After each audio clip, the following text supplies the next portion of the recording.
ठीक है, चलिए बेटा, आज हम प्रकाशिक यंत्र का सबसे इंपॉर्टेंट क्वेश्चन संयुक्त सूक्ष्मदर्शी तैयार करते हैं। ठीक है, इसको पेपर में आने आना अच्छे से कंप्लीट करिएगा 4 नंबर में। चलिए पहले इसकी परिभाषा जानते हैं। क्वेश्चन आपका पूरा बनेगा, इस संयुक्त सूक्ष्मदर्शी से आप क्या समझते हैं, इसका वर्णन निम्न शीर्षकों में करना है। नंबर 1 किरण आरेख, यानी इसका जो चित्र बनाएंगे। नंबर 2 प्रतिबिंब का बनना, यानी प्रतिबिंब कैसे बनेगा। नंबर 3 बेटा आवर्धन क्षमता, और आवर्धन क्षमता की 2 शर्तें भी हैं। ठीक है, पहले जानते हैं अपन संयुक्त सूक्ष्मदर्शी। इसकी परिभाषा में बोलोगे, ऐसा सूक्ष्मदर्शी, क्या बोला बेटा, ऐसा सूक्ष्मदर्शी जिसमें कम फोकस दूरी वाले 2 उत्तल लेंसों का उपयोग किया जाता है, उसे क्या बोलते हैं, संयुक्त सूक्ष्मदर्शी कहते हैं।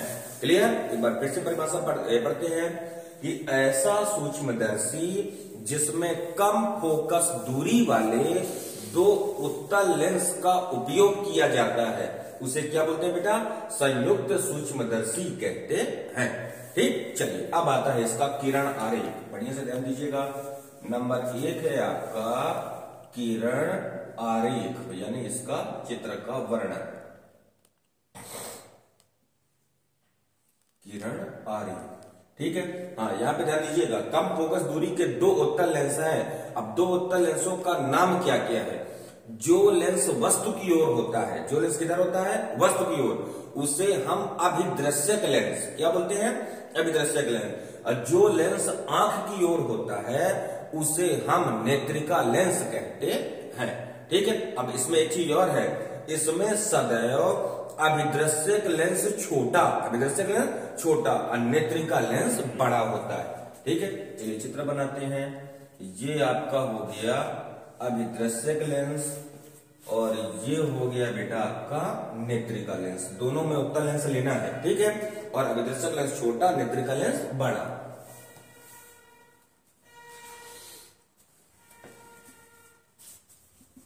ये आपके 2 लेंस हो गए। ठीक है, दोनों का उभयनिष्ठ मुखाक्ष यानी कॉमन प्रिंसिपल एक्सिस, ये बन गया बेटा दोनों का उभयनिष्ठ मुखाक्ष। ठीक है, ये आपका हो गया ऑब्जेक्ट लेंस यानी अभिदृश्यक लेंस, ये हो गया आपका आई लेंस यानी नेत्रिका लेंस। अब अभिदृश्यक लेंस के सामने आपको किसको रखना है, एक वस्तु को रखना है। ये हमने एक वस्तु को रख दिया, जिसका प्रतिबिंब अभिदृश्यक लेंस के द्वारा किधर बनेगा, इधर बनेगा। ठीक है, अब यहाँ पे ध्यान दीजिएगा, जब प्रकाश किरण मुख्य अक्ष के समांतर आपतित होती है तो अपवर्तन के पश्चात कहां से होकर जाएगी, उसके फोकस से होकर जाती है। और दूसरी प्रकाश किरण जो उसके प्रकाश केंद्र से होकर जाती है वो बिना विचलन के सीधी चली जाती है।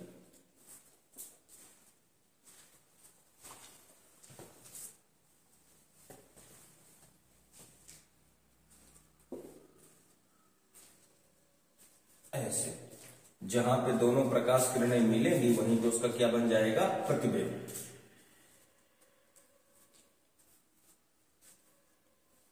ठीक है, अब ये जो AB का प्रतिबिंब है ये आपका कितना बेटा, A डैश B डैश।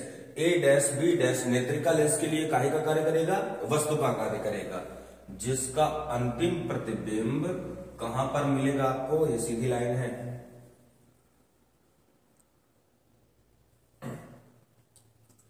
ये प्रकाश किरण मुख्य अक्ष के समांतर आपतित हो रही है, अपवर्तन के पश्चात ये फोकस से जाएगी।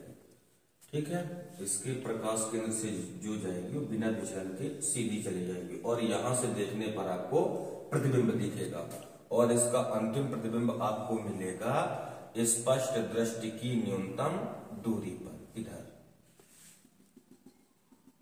ये आपका बन गया बेटा संयुक्त सूक्ष्मदर्शी का किरण आरेख। बढ़िया से पढ़िएगा, इसको पेपर में आने आना है। आपका AB हो गया वस्तु, A डैश B डैश अभिदर्शक लेंस के लिए प्रतिबिंब और PQ हो गया बेटा अंतिम प्रतिबिंब।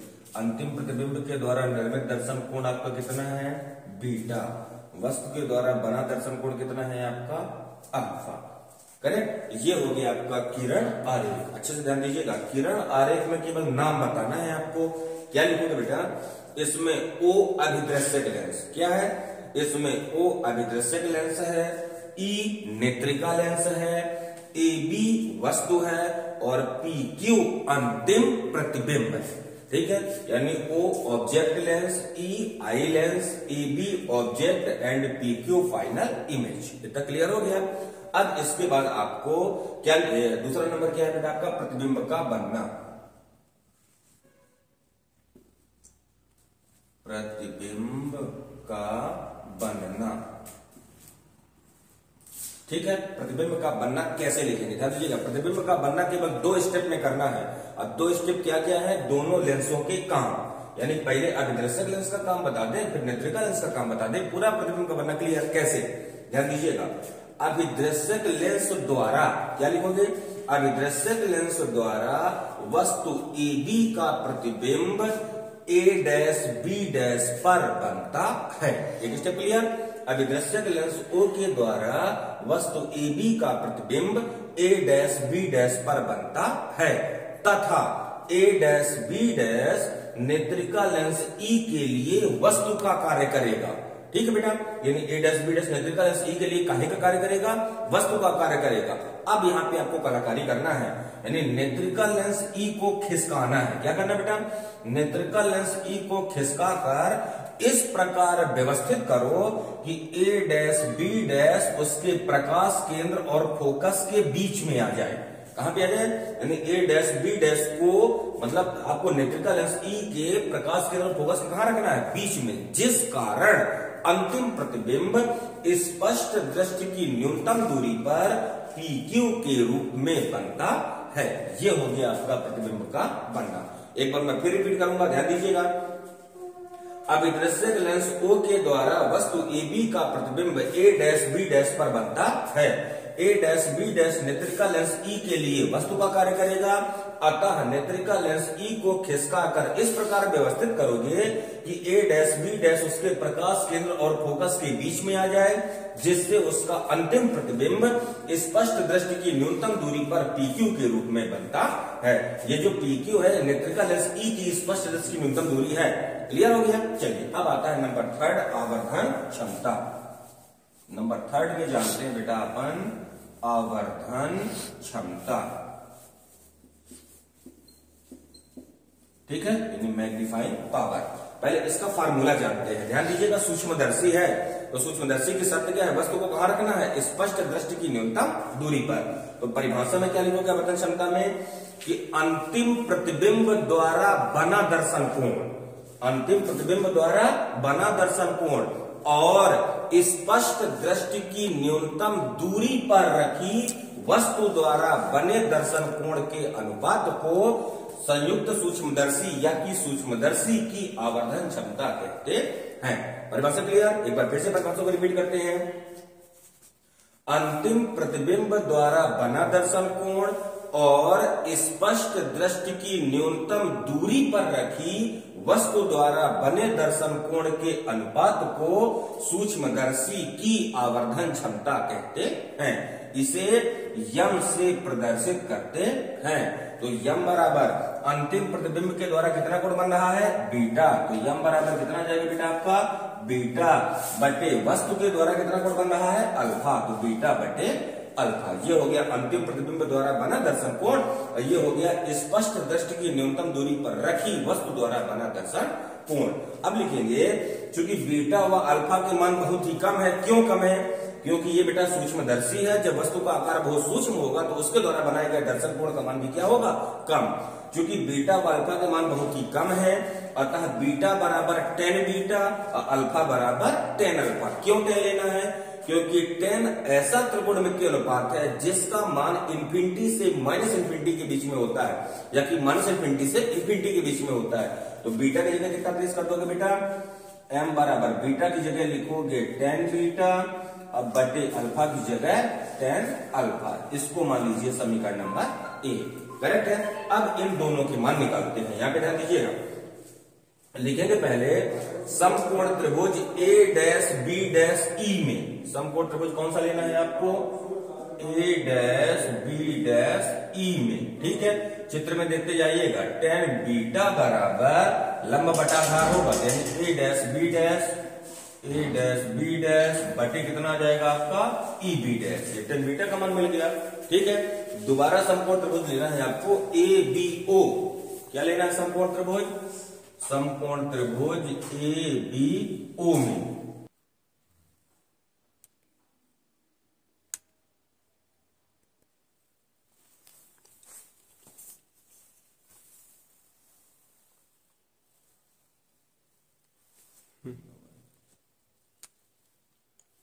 कोई दिक्कत नहीं, चालू करिए।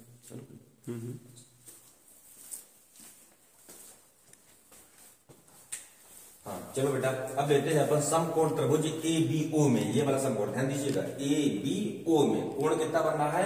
अल्फा। तो लिखेंगे tan अल्फा बराबर लंब बटा आधार में, ध्यान दीजिएगा ए बी बटा ओ बी नहीं लिखना, क्योंकि अल्फा कोण कब बन रहा है? जब प्रतिबिंब कहां, जब वस्तु को हम कहां पे रखें? स्पष्ट दृष्टि की न्यूनतम दूरी पर।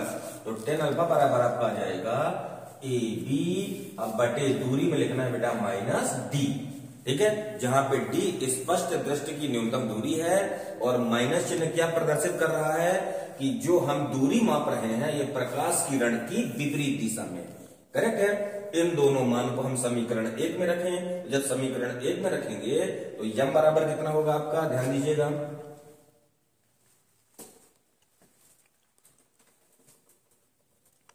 ये आपका m बराबर, यहां पे लिखते हैं m बराबर tan बीटा का मान कितना है? a डैश b डैश बटे ई बी डैश। अब पूरे के बटे tan अल्फा का मान कितना है? ए बी बटे माइनस डी। ठीक है, अब ये देखो बेटा, बटे के नीचे बटे, इसको इंटू में ले जाओगे तो पलट जाएगा। तो यम बराबर कितना आएगा आपका? ये आपका m बराबर हो जाएगा ए डैश बी डैश बटे ई बी डैश और गुणे में माइनस डी बटे ई बी। करेक्ट है, इसको थोड़ा क्रम में लिख लें। तो यम बराबर ए डैश बी डैश बटे ए बी और गुणे माइनस डी बटे ई बी डैश। कोई डाउट तो नहीं बेटा? समीकरण नंबर इसको मान लेते हैं अपन 2। ठीक, चलिए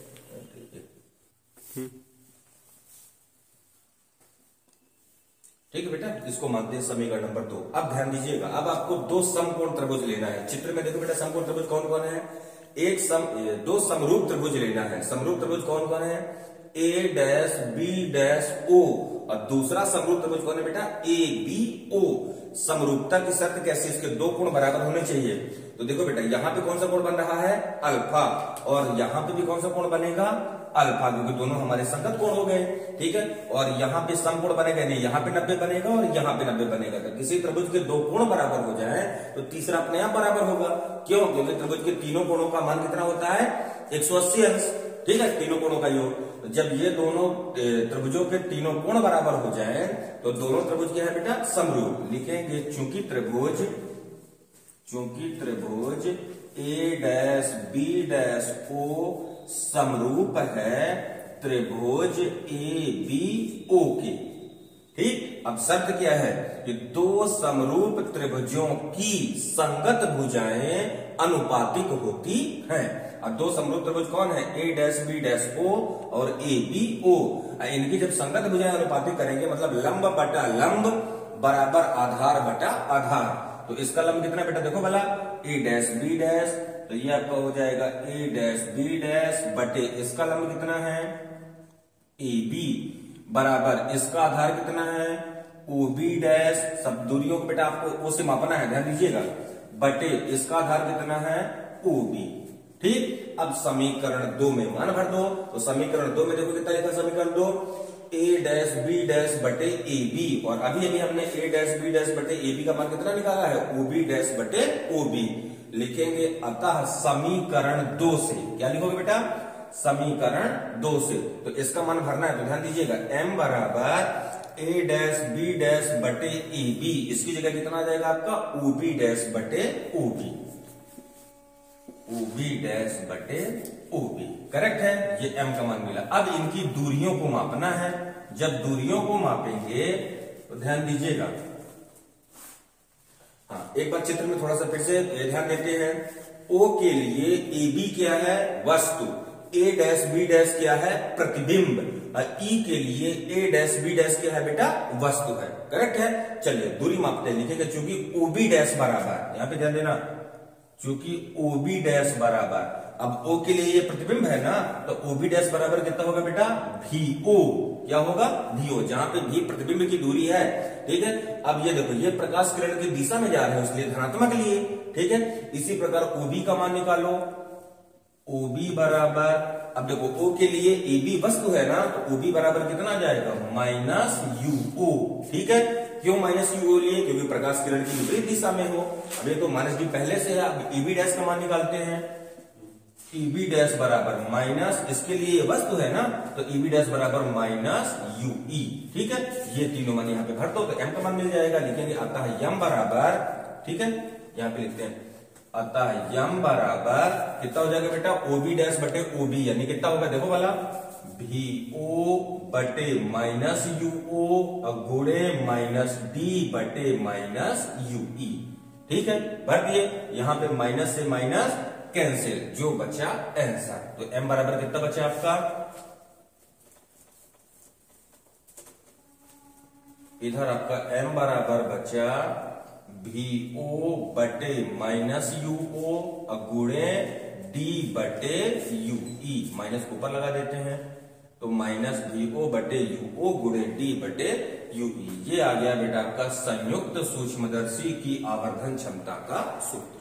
करेक्ट। तीनों आ गए। पहला किरण आरेख चित्र बनाए, दूसरा प्रतिबिंब का बनना, इसका वर्णन किए, तीसरा आवर्धन क्षमता, ये आ गया। अब आवर्धन क्षमता की दो शर्तें हैं। ठीक है। दो शर्तों को थोड़ा ध्यान दीजिएगा।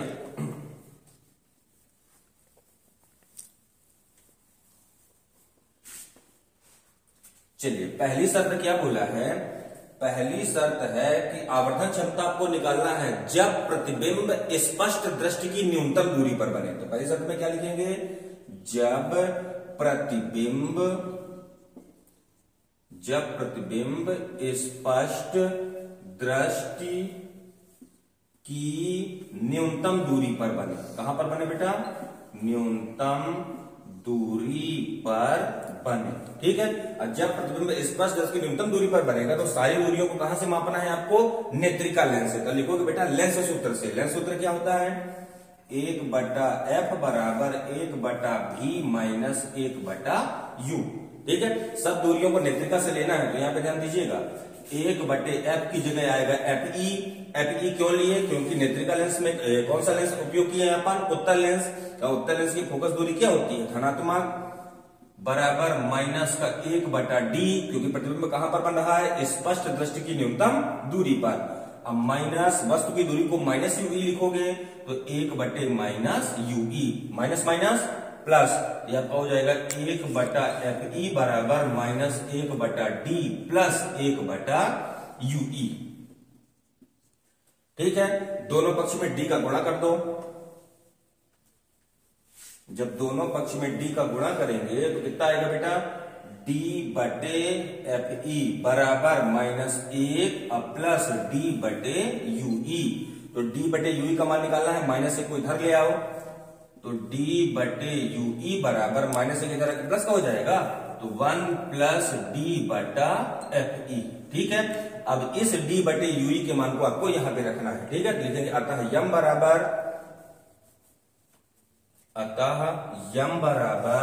कितना आएगा बेटा? इधर कितना लिखा है?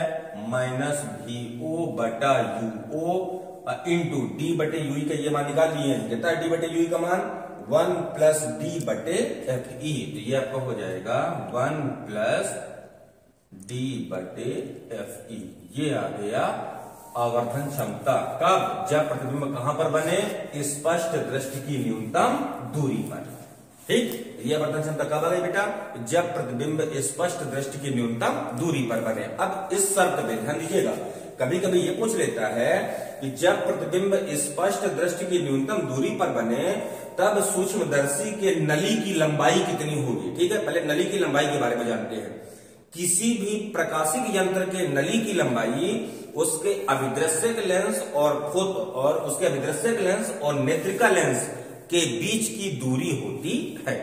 क्लियर है कि किसी भी प्रकाशिक यंत्र, चाहे सूक्ष्मदर्शी हो चाहे दूरदर्शी हो, किसी भी प्रकाशिक यंत्र के जो दूरदर्शी मतलब नली की लंबाई होती है वो अभिदृश्यक लेंस और नेत्रिका लेंस के बीच की क्या होती है, दूरी होती है। तो इस कंडीशन में दूरदर्शी की नली की लंबाई, इसकी सूक्ष्मदर्शी की नली की लंबाई कितनी होगी बेटा, पहले O से लेके B' तक की दूरी मापेंगे, तो O से लेके B' के बीच की दूरी कितनी होगी, VO प्लस, अब B' से लेके E के बीच की दूरी मापेंगे, तो इसके लिए ये वस्तु है ना, तो प्लस कितना आ जाएगा, UE। ये आ गया सूक्ष्मदर्शी के नली की लंबाई।